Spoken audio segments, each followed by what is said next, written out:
rero muvandimwe reka nkubwize ukuri, uri inshuti yanjye, uri ingenzi kandi ndagukunda. Reka nkubwire kandi mbikubwire mbikuye ku mutima, ntawe uhwanye nawe. Kuri nge ni ukuri uri uw'umwihariko, kuri nge uri uw'agaciro, kuri nge urashoboye, kandi kuri nge uri ingenzi. Ndagukunda, ndagira nkubwize ukuri ko ngukunda, ndagira nkubwize ukuri yuko uri uwa mbere mu buzima bwanjye, kandi numva yuko twazahorana, numva yuko twazigumanira, numva yuko Imana yazaduha gushyira hamwe muri byose.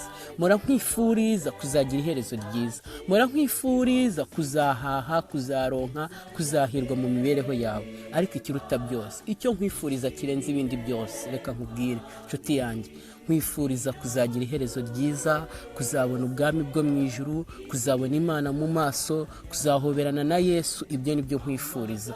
Rero hari akantu nize muri shimi, ndagira ngo nkakubwire nshuti yanjye, ugatega amatwi ukumve kandi ukumve neza. Mu gihe nigaga shimi nize akantu k'imvange. Ako kantu k'imvange katumye ntekereza ku mibereho yacu, katumye ntekereza ku buzima bwacu. Akantu kitwa imvange ndagira ngo ugatekerezeho neza. Mu gifaransa ni nk'ibyo twakwita mélange, ariko kabyita ngo ni eseti, ugasanga ni ikintu twakwita nka ensemble. Nanone aka kantu ndagira ngo ugatekerezeho, ukumve neza, kazagufasha mu buzima bwawe, kazagufasha mu mibereho yawe. Abantu bize imibare hari ikintu bita Venn diagram. Noneho icyo kiziga gicibwa bashyiramo amayelema cyangwa se bagashyiramo ibintu runaka, hakaboneka parti y'ibyo bita intersection cyangwa union. Ibyo reka twe kuba ibyo tuvuga, reka tunanabiveho twigarukire kuri mixage. Ariko aho ngaho ibyo byose byerekana ubumwe no gusa no guhura no gushyigikirana no gufashanya muri ubu buzima. Rero muri shimi twiga ibyitwa mixage cyangwa se twiga ibyitwa imvange. Twize amoko abiri y'imvange. Twize imvange zitwa homogeneous ndetse n'izitwa heterogeneous.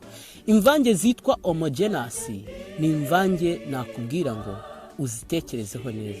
Heterogeneous nazo uzitekerezeho neza. Reka duhere ku mvange zitwa heterogeneous.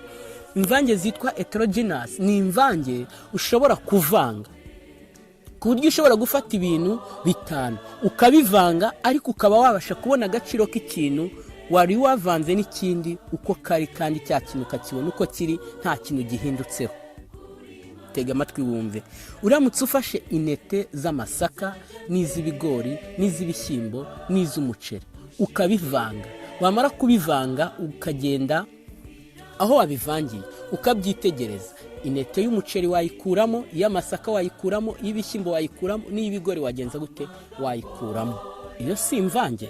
Ni imvange igaragaza agaciro k'ikintu mu kindi, ni imvange igaragaza agaciro k'ikintu kiri kumwe n'ikindi kintu.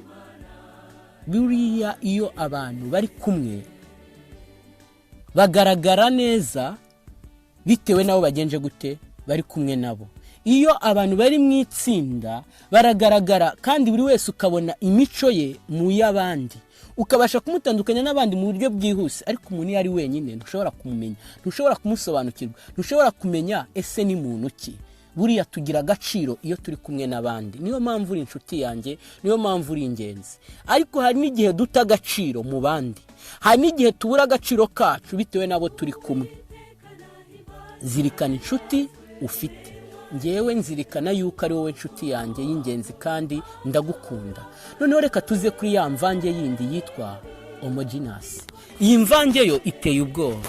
Iyi mvange ushobora gufata ibintu bitanu, wamara kubifata wabihinduye, wabivanga rwose ntubimenye pe. Uramutse ufashe ifu y'amasaka, ugafata ifu y'umuceri, ugafata ifu y'ibishyimbo, ugafata ifu y'ibigori, ukavangavanga, ugafata isukari ugashyiramo ukavangavanga, hatabayeho kuba wafata ukayigata, ntushobora kumenya ikigize ya mvange. Amasaka ntagaragara, ibigori ntibigaragara ifu yabyo, umva nta kigaragara. Byose bitagaciro muki, bitagaciro biri kumwe. Gerageza urebe abantu mubana, gerageza urebe inshuti ugendana nazo. Rero niyo mpamvu hari naho bishika abantu bakivanga ugasanga agaciro ka bamwe karabuze, akabandi kakazamuka, abantu bakaboneka abandi bakabura, kandi bakabura bari muki, bari mu bandi. Nimba ufite agaciro, gerageza uzamura agaciro ka mugenzi wawe. Nimba hari ibyo ubona wageraho, gerageza ubigeze kuri mugenzi wawe kugira ngo nawe agaciro ke kaboneke binyuze mu gaciro kawe. Tugire kunganirana, tugire gushyigikirana, tugire gukundana urukundo rw'ukuri, tureke uburyarya ni ukuri. Rero nshuti yanjye uri ingenzi, ntabwo nabura kukubwirira ijambo, gusa hari bidashoboka. Ibyo ngibyo bidashoboka tujye tubyihorera, gusa birakwiye ko dukwiye kurenzaho.